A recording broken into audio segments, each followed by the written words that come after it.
The sitting room is the room I come to at the end of the day, when the light begins to soften and everything grows just a little quieter. During the day, I'm usually in the kitchen or out in the garden, but in the evening, this becomes the heart of the cottage. It's a room that feels, to me, as though it belongs in a story, not in any exact way, but with something of the quiet gathered comfort of Badger's Den in The Wind in the Willows. A place shaped over time, with things found, kept, and gently lived with.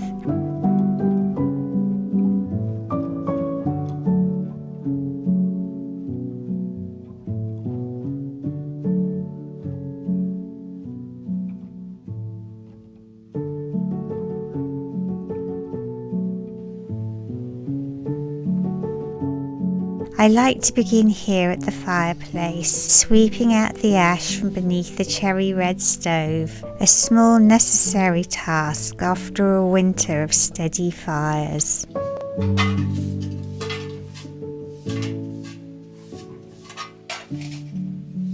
There's something rather satisfying about it, putting things back into order, ready for a new season.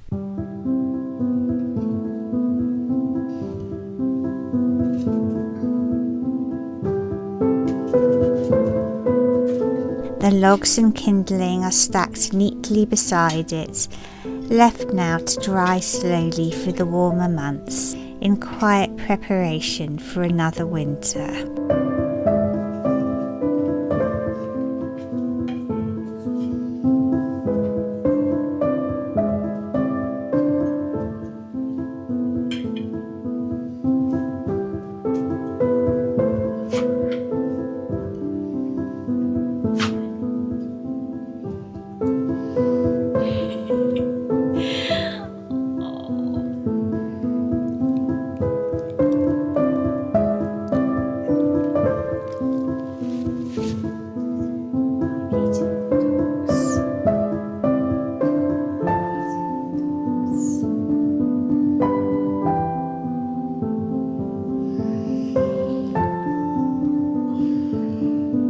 On either side of the fireplace, the shelves hold a mixture of things: china, small ornaments and pieces that have simply found their place over time. I take everything down one by one, dusting them carefully before carrying them through to the kitchen to be washed. It always feels slightly transformative, seeing them returned clean and catching the light again.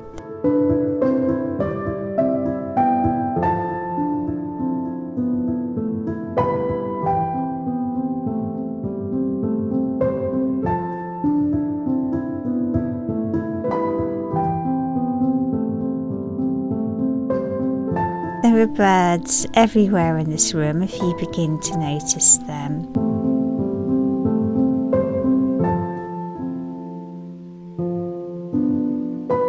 Small china figures, delicate shapes and tiny details tucked into corners. Even the hat pin holders, little exotic birds from the 1930s, which I take from the desk and polish the desk gently with lavender wax.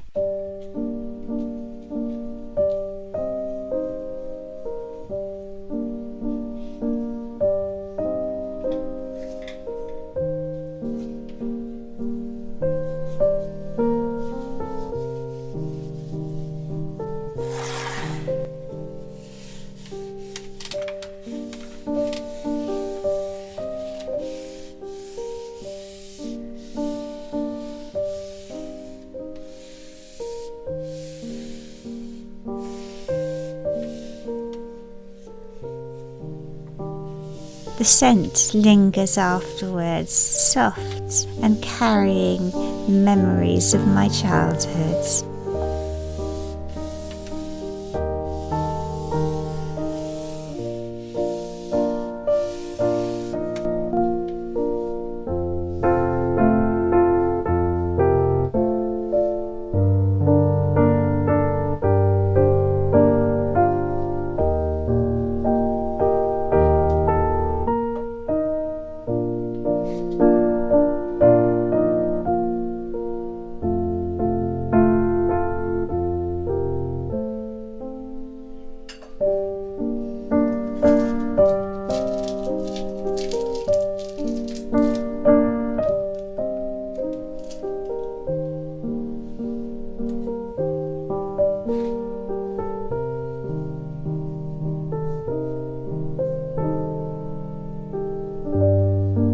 There's something rather special about these pieces of Losolware.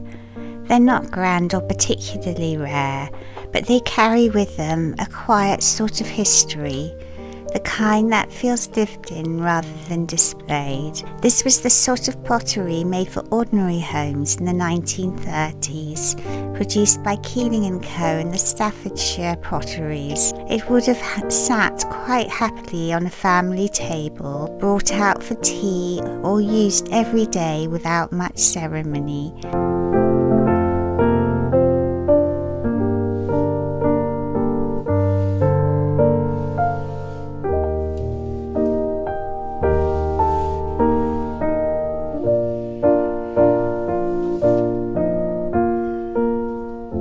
Bright, cheerful, and a little decorative but never showy. What I always notice are the colours.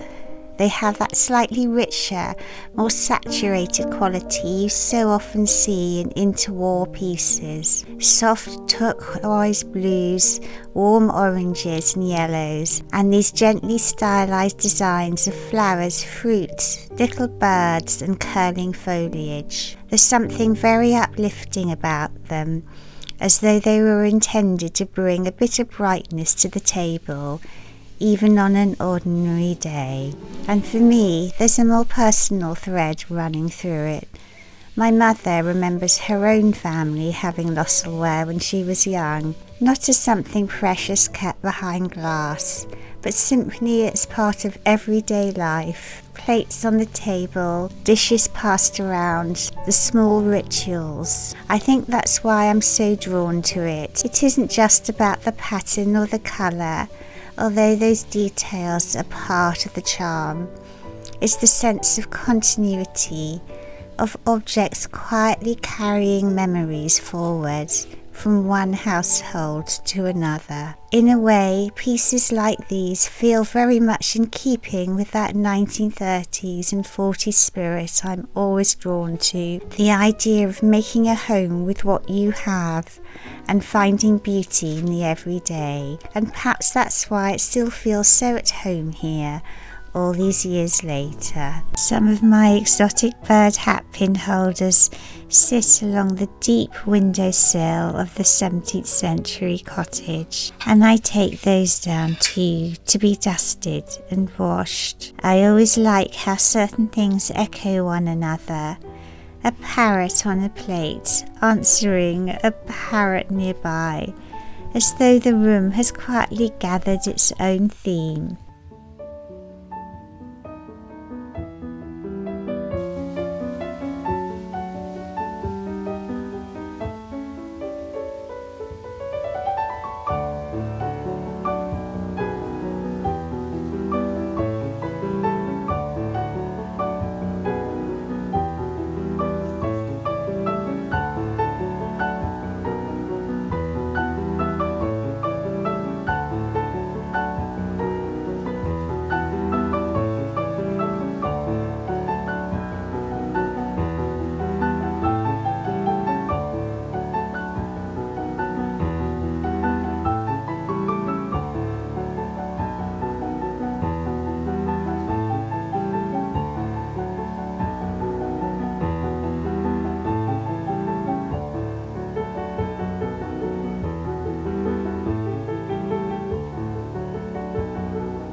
Once the shelves are cleared, I turn to the softer things, arranging the cushions along the sofa, tapestry work I've stitched over time in familiar William Morris colours.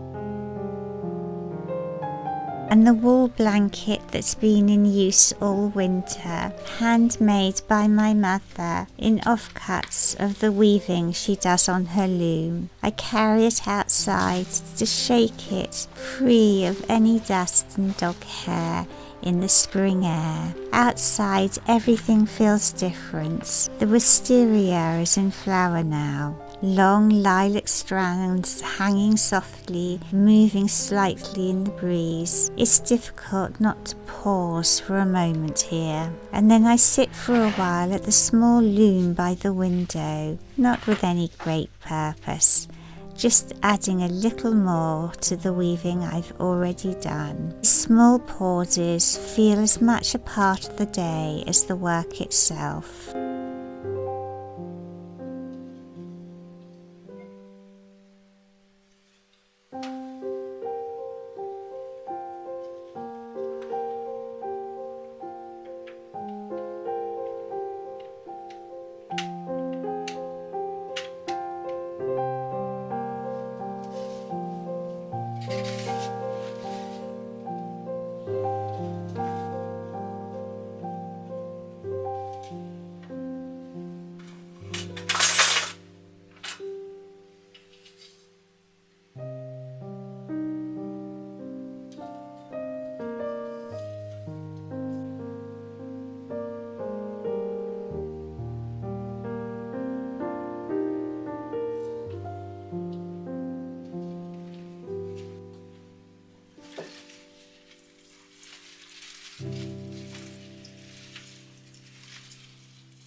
Back indoors, there are a few things to tend to. The decorative bird cage is lightly dusted, and the small peacocks inside adjusted slightly.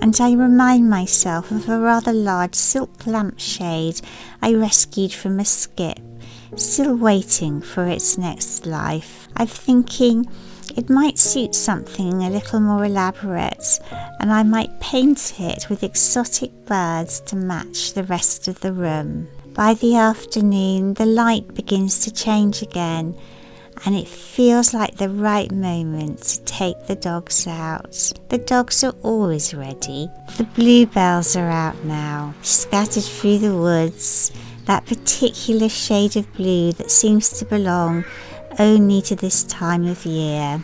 I gather wild garlic as I walk, and a handful of dandelion leaves for the rabbits.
There are other flowers too, quietly appearing: campion, ragwort, and even the occasional wild orchid if you look closely enough. Back at home, the rabbits are waiting and are very pleased with their little offering of leaves.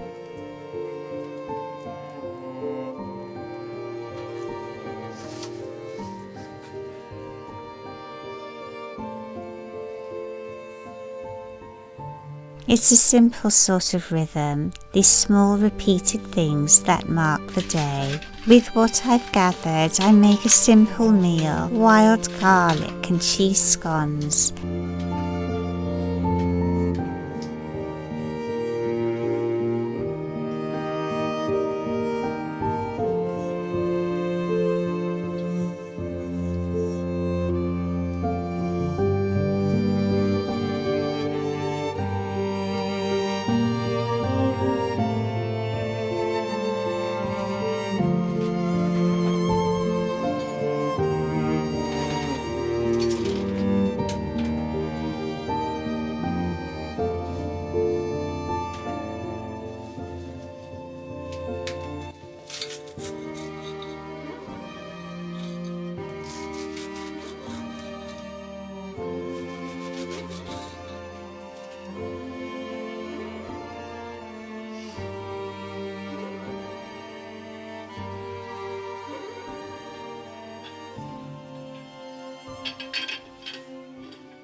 And a pot of carrots and coriander soup is the sort of thing that feels just right at this time of year, easy to make and quietly satisfying. And the wild garlic and cheese scones are absolutely delicious. By the time I return to the sitting room, everything is ready to be put back. The china is clean, the shelves dusted, and each piece finds its place again.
I added a small embroidered edging along the shelf, a final detail, softening everything just slightly.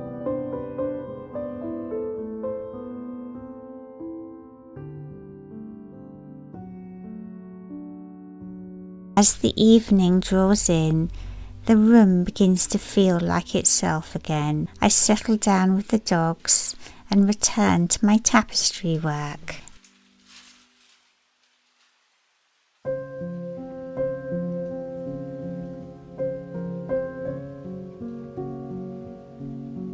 The tortoise and the hare slowly taking shape.